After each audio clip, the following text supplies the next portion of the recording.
Voilà, le minbar est prêt pour l'imam, pour la prière de l'Eid. Alors le minbar, c'est la chaire que vous voyez en blanc, sur laquelle se place l'imam pour donner son prêche.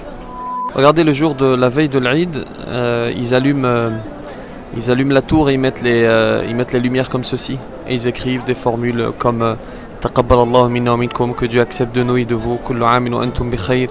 Le tawaf est plus que plein, masha'Allah. De tous les côtés, ils ont même fermé les accès, ils ont laissé un seul accès, tellement il y a de monde, alhamdoulilah. Voilà l'ambiance de l'Eid à la Mecque.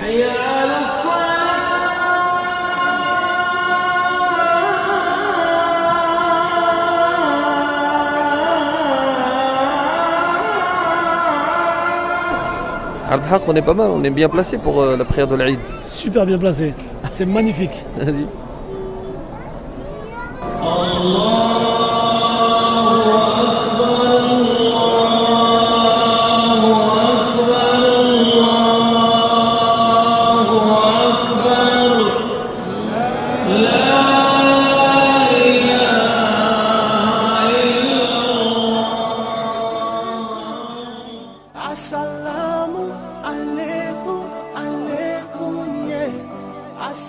Salam alaikum wa rahmatullah, Aïdoukoum Mubarakun Sa'id, Taqabbalallahu minna wa minkum salih al-a'mal.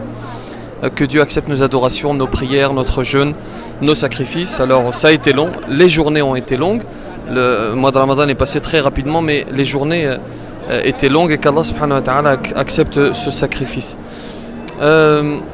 Vidéo particulière, alors j'enregistre cette vidéo à la veille de l'Eid, on est la nuit de l'Eid, le jeudi 14 au soir. Et demain, Inch'Allah, ce sera l'Eid. Que Dieu fasse en sorte que vous passiez une excellente fête avec vos familles. Je voulais vous faire un rappel en ce jour si important. C'est un jour au cours duquel Allah subhanahu wa ta'ala pardonne nos péchés, comme cela est rapporté dans la tradition prophétique. Et c'est un jour au cours duquel il faut pardonner à autrui. Il faut aller vers la personne qui nous a fait du mal et lui pardonner. Et il faut essayer de demander pardon à celles et ceux à qui l'on a fait mal. Regardez cette histoire de ce jeune homme qui se marie et qui va découvrir quelques jours après son mariage que son épouse est enceinte. Donc qu'elle a fauté avant le mariage. Et elle va décider de se repentir, de demander pardon à Allah subhanahu wa ta'ala, et elle va lui demander pardon et il va lui pardonner. Chose très difficile à faire, bien entendu. Il va décider de lui pardonner.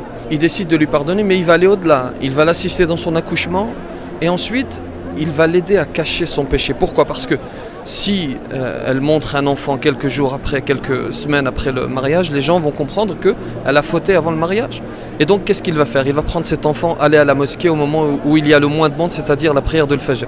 Il va déposer cet enfant devant la porte et entrer avec les fidèles et prier. Il prie Salat al-Fajr, les gens sont alertés par les pleurs de cet enfant, ils se mettent autour, il va se faufiler dans la foule et dire: si personne ne veut de cet enfant, alors je vais l'adopter. Et oui, il amène cet enfant à sa mère, il a pardonné à son épouse, il l'a assisté dans son accouchement et il lui a ramené son enfant.